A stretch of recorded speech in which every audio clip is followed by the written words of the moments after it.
Okay, so the idea here, just like children, dogs don't tell time, they don't have wristwatches, they learn time from our rituals. So if our rituals are, they only get food in the crate, where are they going to be? In their crate. People who don't believe in crates are like parents that don't believe in medicine or sneakers. Dogs are denning animals. I go and look, my prepared food. Let's see, Babka. I open the crate. He's now not coming to the crate, right? He's staying by. Here comes his food. And this is not necessarily at very predictable times. And I'm not asking them if they're ready for dinner. This is the ritual. You can meet the dog's needs in minutes. Good Hershey. Good dog. Take that off. Here's his dinner. Now what does he think of me? He might be a little afraid of me now, but tomorrow he's going to think I'm the greatest man that ever lived. I don't give things away to pack animals. He gets food. All's different. They might not eat. Then what does that mean? They're not hungry. So this is going to stay out for 20 minutes or so, and we'll see. You know, they may lose weight while they're here. The trick is here, I'm not abusive. I'm not locking them in the den. This is just a video of a brief portion of their day. They're going to be in there for a half hour, 45 minutes, an hour. I don't know. The question is, are their needs met? Do they have shelter? Yes. Is the heat on? Way too much. They have water available 24/7, water. They get food. They get love. And they interact with other animals. That's it. They're not going to Disney World. They're not doing any of those things. Not in Aruba, surfing, paddleboarding. They're doing what dogs do. They're a little off balance here because they're not home. Home, you guys have rituals. It's a dynamic. Everybody's different at home. So we just start doing things. Knocking on doors. So this is my house. So the 60 other dogs on the other side are barking. These 5 are fine. They're not ever going to bark. They're never going to run out the door. Whoever the one is that runs out the door. And I'm not saying that abusively. I'm sounding like this in human. I love the dog. I get low, they'll be all over me tomorrow. Thank you. Okay, so we're continuing with our boot camp for the Lowe's dogs. Now I have Charlie, I have them all. So we're just transitioning.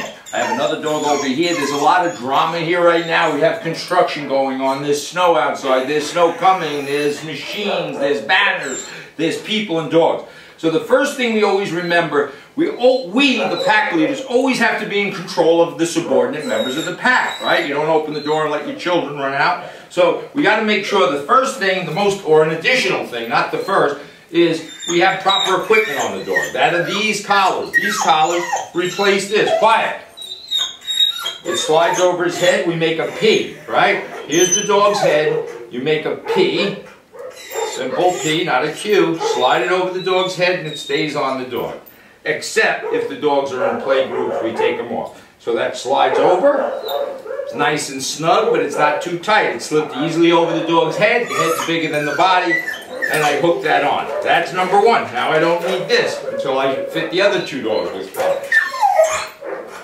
And then I stand up. So nothing's changed for the dog. Good dog, Charlie. Good Charlie. He's still a little suspicious of what's happening here.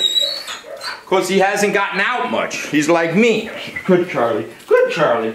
So we teach him the basic concept. Not to ever pull on the leash. Good Charlie. Good doggy. If I want to love him and bring him up, I'm here. Good Charlie. And he dens between my legs. Quiet, Vic. See what he's doing? He's denning. So, keeping with this philosophy, he's going to go in his crate. Good boy, Charlie. He's nervous. We'll bring him out. He goes in his crate. This will be his only opportunity to get food. Go, please. Good dog, Charlie. Go ahead. Good. Help them in. Take the leash off. And that's Charlie. And then we just go down the line. So we're going to cut, meaning I'm going to come here now. Hershey's my next dog. Nothing changes. He's still a little nervous. I got to get my kennel lead.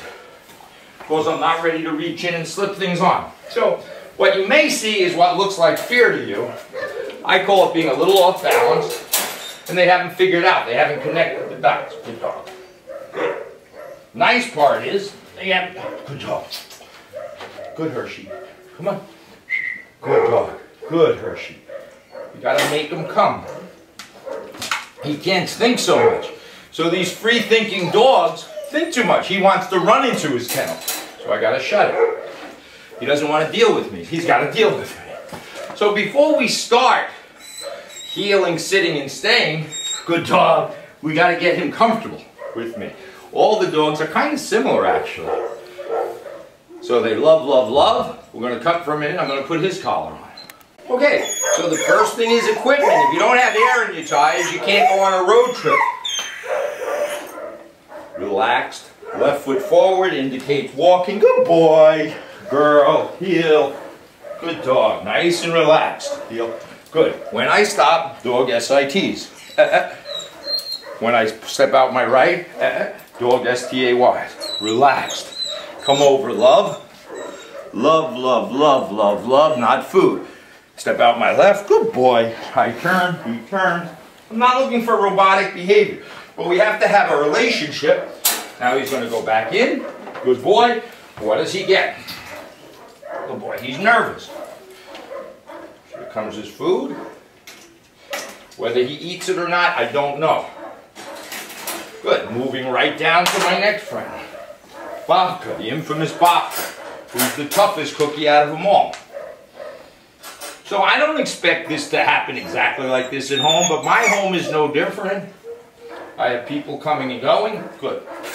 Then I just put a little, Babka comes out, no problem. Good doggy. Do the same thing, Babka. Good dog, Babka. Look at, same thing. I come to the middle of the room and start interacting. We're going to cut and get her collar fitted. So, here we proceed. Now we got air in the tires, meaning we got the right equipment on. We don't have flat collars on, we don't have harnesses on, we're not using a retractable leash. All the corrections are going to come, the bites, whatever you want to call them, are going to come from the leader. And all the love, the physical praise is coming from the leader, not food. So it's this, good dog. Good, step out my left, good, Babka walks. I turn, Babka walks. Good doggy. More confident than the other two dogs, no doubt. I'm going to get low, watch when I stop. I step out my right, he gets it. That's from some of the training that you guys have done at home. So they know these things just like your kid knows certain things. Whether they're obedient or not is a different story. He wants to retreat back, he can't. He wants to get away from me, I get it. Of course he's spoiled, that's why he's here. Too much free roam. I don't know which one exactly was the one that runs out the front door. Well, we're going to teach him not to. That's a fatal flaw for a dog. I'm going to tell him to go place. Go place. Go place, Lightning.